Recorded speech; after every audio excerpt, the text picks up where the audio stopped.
Jurassic Park. Encore quelques minutes, dit Hammond, et nous allons apercevoir Isla Nublar. Il expliqua que ce n'était pas une vraie île, mais le sommet d'une montagne immergée, un soulèvement du fond de l'océan. Cette origine volcanique se retrouve sur toute la surface de l'île, poursuivit-il. Il y a des projections de vapeur en de nombreux endroits et le sol est souvent très chaud. C'est pour cela, mais aussi en raison des courants dominants, qu'Isla Nublar se trouve dans les brumes. Vous verrez quand nous y arriverons. Ah, nous y voilà! De l'hélicoptère rasant les flots, Grant vit apparaître au loin une île rocheuse, escarpée, brisant la surface de l'océan. Bon sang, souffla Malcolm. On dirait Alcatraz. Le brouillard enveloppant les versants boisés conférait à l'île un aspect mystérieux. Mais en beaucoup plus grand, fit observer Hammond. 13 km de long sur 5 à l'endroit le plus large, soit une superficie d'environ 60 km², qui en fait le plus grand parc animalier privé d'Amérique du Nord. L'hélicoptère commença à prendre de la hauteur, en direction de l'extrémité nord de l'île. Grant écarquillait les yeux pour distinguer le relief dans l'épais brouillard.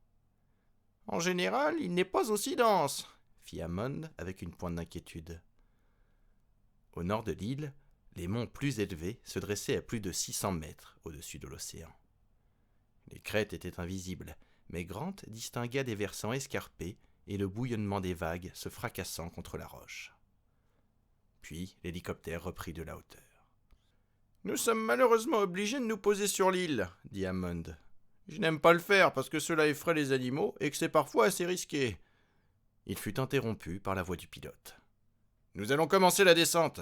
Accrochez-vous bien. » L'appareil descendit un peu et ils furent aussitôt plongés dans le brouillard. Grant entendit dans son casque un signal électronique discontinu, mais il ne distinguait absolument rien. Au bout d'un moment, il commença à discerner la cime des grands pins qui perçaient le brouillard et dont l'hélicoptère frôla quelques branches. « Comment diable peut-il réussir cela ?» demanda Malcolm. Mais personne ne répondit. Le pilote regarda d'abord sur la gauche, puis sur la droite. Les arbres étaient encore très près et l'appareil descendait rapidement. « Seigneur !» souffla Malcolm. L'intensité du signal électronique s'accrut. Grant tourna la tête vers le pilote qui était très concentré. Le paléontologiste baissa les yeux et vit sous l'appareil, à travers le plexiglas, une gigantesque croix brillante. Des lumières clignotaient à l'extrémité de ses branches.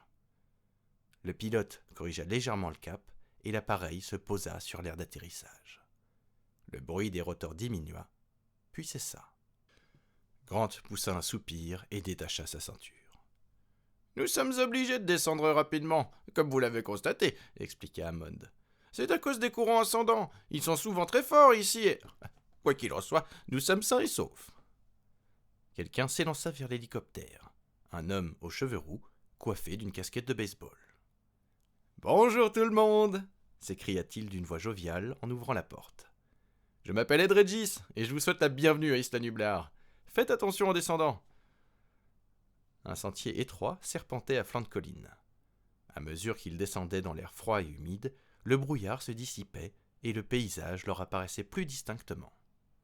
Grant trouva qu'il ressemblait un peu à celui de la côte nord-ouest du Pacifique, dans la péninsule d'Olympia. « Très juste, » dit Regis.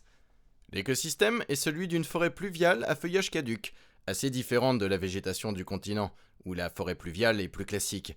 Mais nous avons ici un microclimat qui ne se trouve que sur les hauteurs, sur les pentes des monts du Nord. Le climat de la plus grande partie de l'île est de type tropical. » Il distinguait en contrebas les toits blancs de plusieurs grands bâtiments nichés au milieu de la végétation. Grant fut surpris de voir une construction aussi soignée. Lorsque les dernières écharpes de brume eurent disparu, l'île lui apparut dans toute son étendue. Comme l'avait dit Regis, elle était essentiellement couverte par une forêt pluviale. À quelque distance du petit groupe, Grant remarqua un tronc nu, totalement dépourvu de feuilles, une haute tige incurvée s'élevant au-dessus des palmiers. Puis le tronc se mit à bouger et se tourna pour faire face aux nouveaux arrivants. C'est alors que le paléontologiste comprit qu'il ne s'agissait pas d'un arbre.